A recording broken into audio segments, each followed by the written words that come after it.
So, yeah, I think almost all of you I have not met and probably don't know who I am. Some of you I think are in the foundations class or on staff and have been a part of that. So for those of you, it's nice to see you again.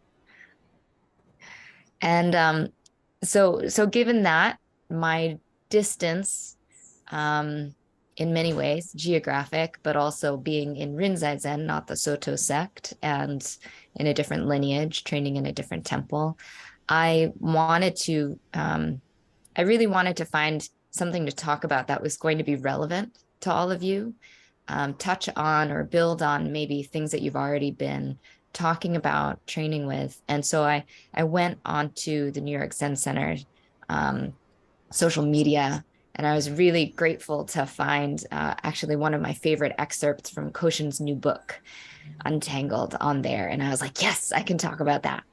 So just very quickly, here's the excerpt. I'll read the whole thing, but it's the one about being still with your pain. So the excerpt reads, at home, no one knew how to get out of this painful gap. Everyone seemed trapped, tussling around in our metaphorical hole with our bodies and minds hurting or getting hurt. I wanted to find life beyond that. And once again, I was saved by a movie. The Karate Kid came out. There it was again, a teacher and a whiny, annoying kid, which is how I continued to see myself. I thought maybe karate could be the way out. And I learned that there was a dojo in a local strip mall near our house. It was in a basement, and it was mildewy in there. The teacher, Sensei White, used to make us sit in seiza with our knees tucked under our bodies. It turned out that he was a Zen guy. You'll never be free until you can be still with your pain, he said. That teaching remains essential for me to this day. So I love that excerpt because it's really full, thick, it's very rich. And there are really, like, I identified at least 4 themes from that short excerpt that I could speak about. But today I'm really just going to focus on 2. And part of why I'm so grateful to have connected with Koshin and Chodo is because it's kind of rare for us at Chozen-ji to find other folks in the Buddhist world in the West that we really sort of jive with. But like, this is a place where Koshin and I, like, we really jive.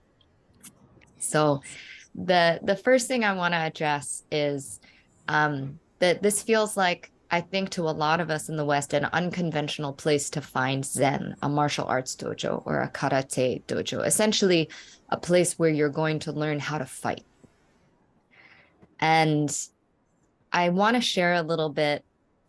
I'm not going to go into it very deeply, but this is actually a place where Zen has been really alive in Japan and where Buddhism has found a home and real meaning in Asia for many hundreds of years, if not millennia.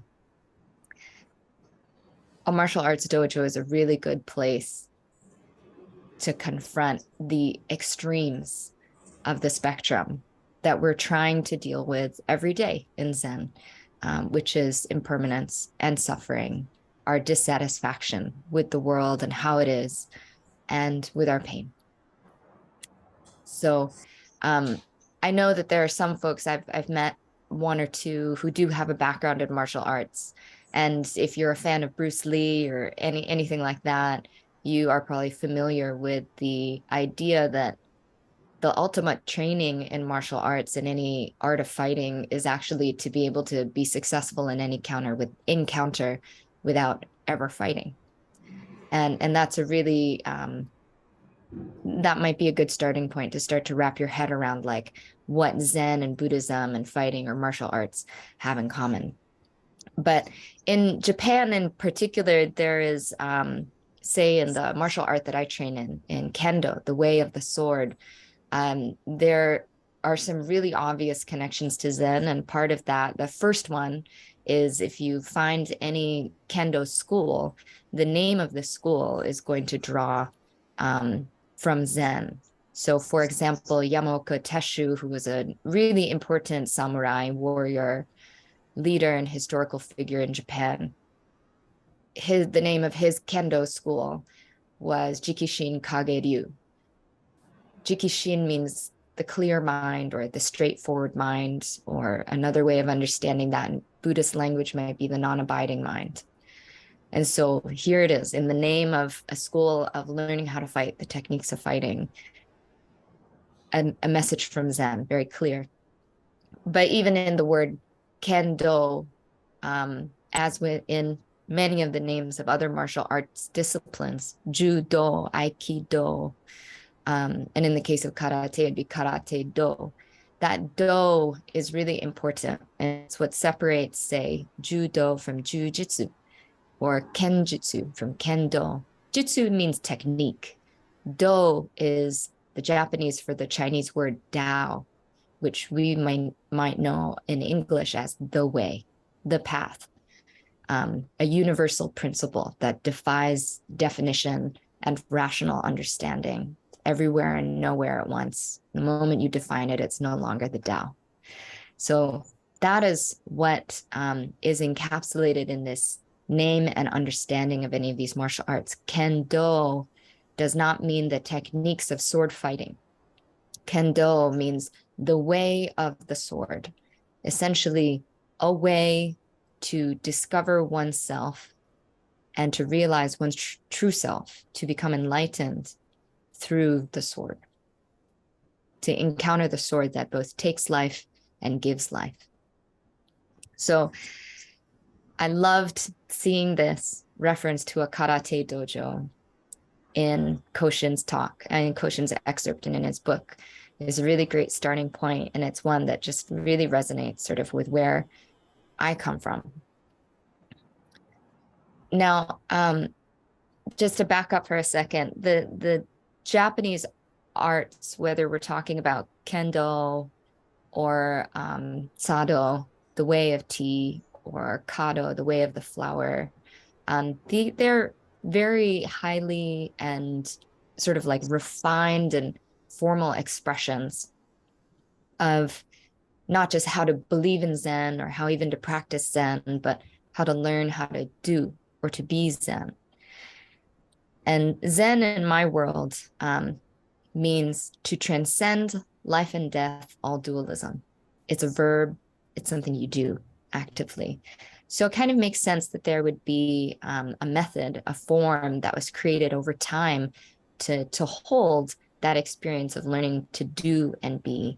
You have these forms, the way to place the flower, the way to serve tea, that create basically a container within which you figure out what the expression or the resonance of your true self is. And the thing to remember, though, is that these arts are highly, highly refined. They're expressions of culture that have been, figured out like down to every single detail and form over hundreds of years. But as an expression of culture, there is a way in which just interacting with any form of culture can bring us this same experience of Zen when we're interacting with, in particular, Asian cultures.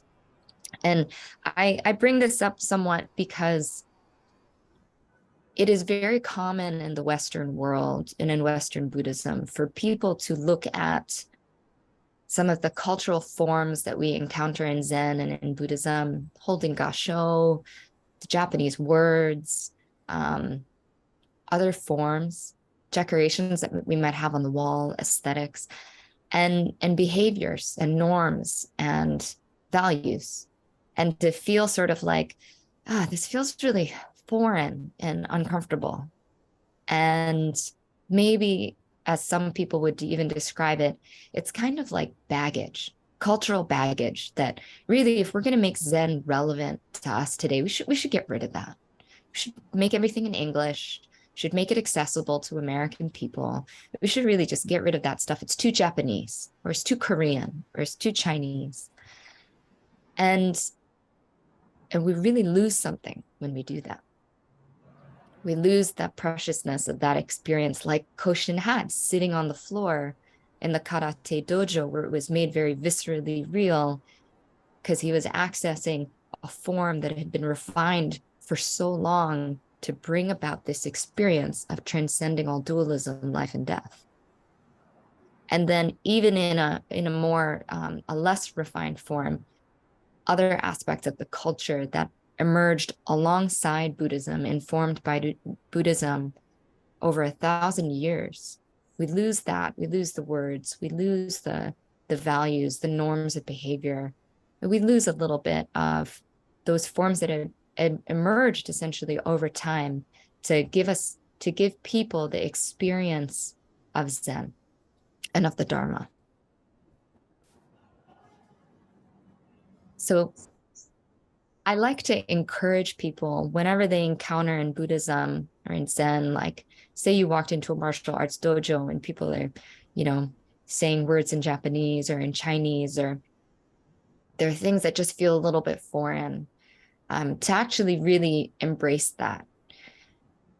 Coming into Zen, there are things that are inherently, even if they don't have that particular Asian cultural flavor, they're going to feel kind of foreign, kind of ancient, a little strange, and definitely sometimes irrational, unreasonable.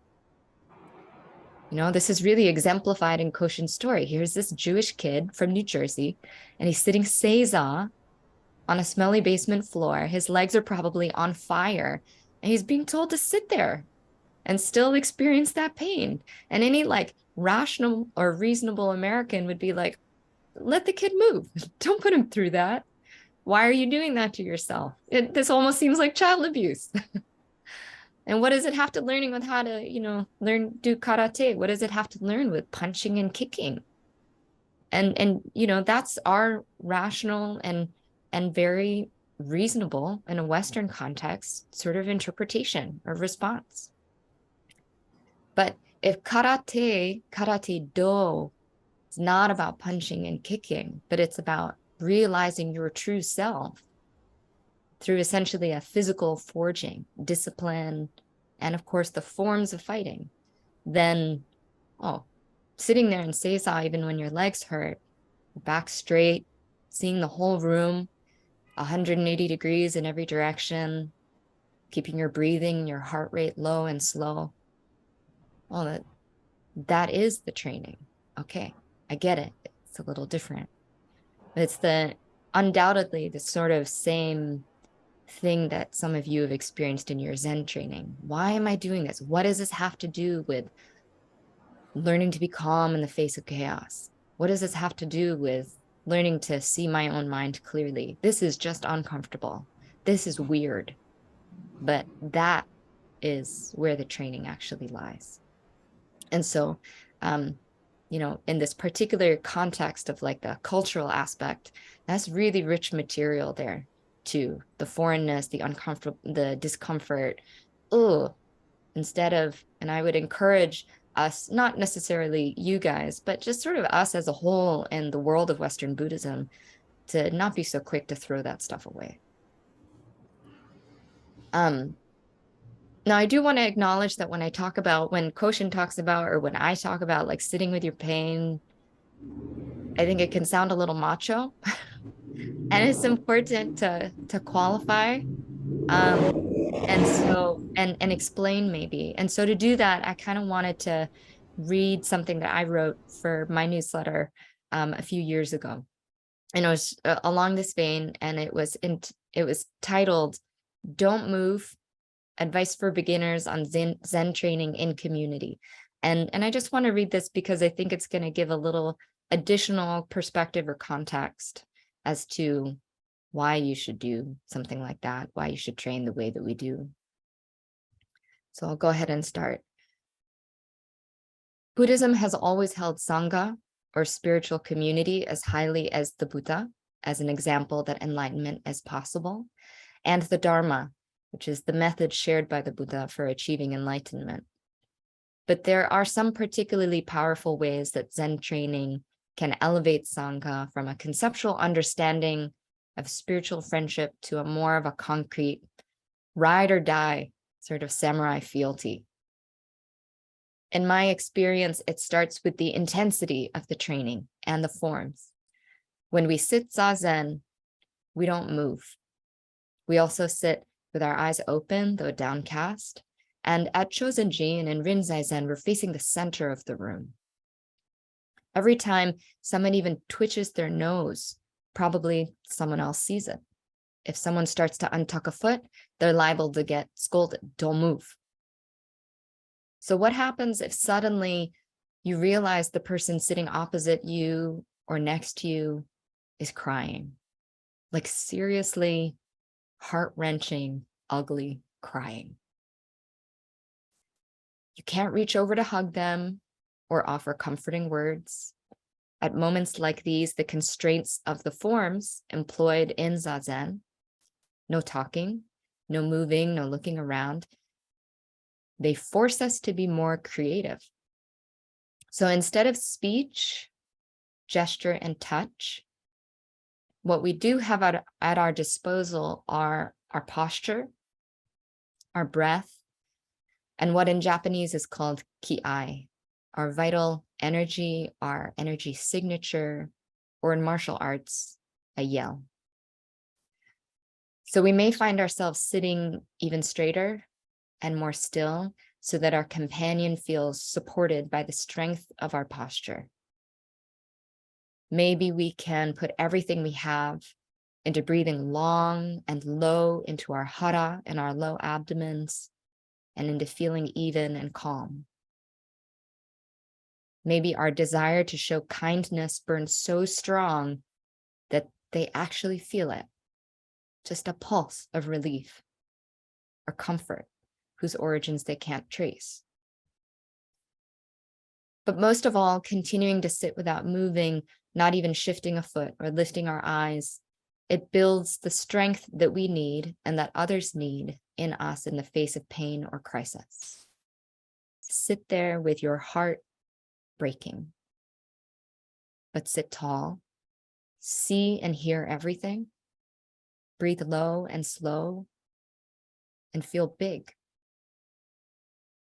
When you're in the room with suffering, especially someone else's, these are things you cannot fake.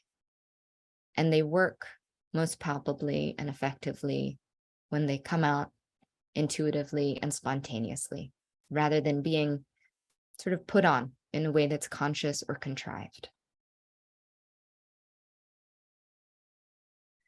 So that I wrote a few years ago about essentially the don't move in the face of, be still in the face of your pain. I wanted to share as another perspective because I think we can get stuck on, in the West in particular, this sort of like, essentially we can get stuck on our pain, on our grief, on what hurts, on our trauma and on our wounds. But in the same way that sitting there in the karate dojo with your legs on fire, sitting in seiza, is a means of training for something else, it's really important to think about those forms of just being still in the face of your discomfort, not moving, as an important way of developing ourselves for another purpose, not just for the sake of I can be here with my pain, but because it has a function. And this might be something that's like kind of, I don't know if it's unique to Japanese Buddhism, but the description that I've heard, maybe I think drawing from D.T. Suzuki, is that if you wanted to sort of encapsulate the essence of Buddhism when it was still in India, it was this idea of mind only, plumbing the depths of the mind to realize universal understanding. And of course, because in religious context, when you have one thing, it naturally also means the complete opposite. When Buddhism went to China from India, this principle evolved to no mind, from mind only to no mind, because the void is also everything. And then when it went to Japan, then it became this, what is the function or the utility of this no mind? And my understanding is that it became this principle of the immovable mind, which again, because we always deal in paradox and contradiction in religion, The immovable mind is immovable because it doesn't stop. So here we have, in a very practical sense, okay, we don't move in Zazen. We're learning to be still with our pain because it's actually a tool that we use to be in community. It's a way that we build our strength to be able to sit on chaos. And it's through this cultivation of the immovable mind, which comes from the spiritual strength of being able to be still, even when it's really uncomfortable, when it's really, really hard. And that immovability you can think of as like a ball that's flowing down a swiftly moving stream, and it can encounter twigs and branches and rocks, but it's always just going to keep turning in the current and then move around its obstacle eventually. It never stops, compared to like a piece of paper or something flat that when it encounters an obstacle, it's just going to get stuck there. So this is sort of like at a very practical and base level, and at the very, I think, highest and transcendent level, like why that's valuable, why these things that are uncomfortable and a little foreign and unreasonable and irrational, like why they're really important to our training. The most fundamental level is just so that we can increase connection and reliability with those around us. We can really have their back even when things are super, super hard. And that for ourselves, in a more transcendent and universal way, we are cultivating a mind that doesn't stop on any obstacle, that can always keep moving to experience this moment right here, and this one, and the next, without still being stuck on what happened back there, whether it's 10 seconds or 10 years ago.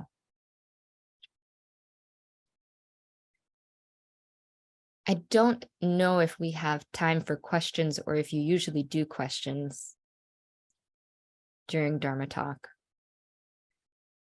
I saw someone shaking their head no, so you don't usually do Q&A. Okay. So I'm going to leave you with just one thought and wrap a little early. This is something that Chozen-ji's founder, Tanoi Tenshin Rotaishi, said on September 11th in 2001. On that day, I mean, we were, Hawaii is super far away, but the news came in, and I think by the time the second tower came down, it was morning in Hawaii and people were here training. And Tanoi Roshi assembled a group of his students and went to our bell tower, which houses our peace bell, which was a gift from the city of Kyoto to the city of Honolulu after World War II, and which we ring twice a day, every day, to send the vibration of peace out into the world. And he had everybody ring it. And then he said, train hard. Your spirit counts. And I'll leave you with the same encouragement. Train hard. Your spirit counts.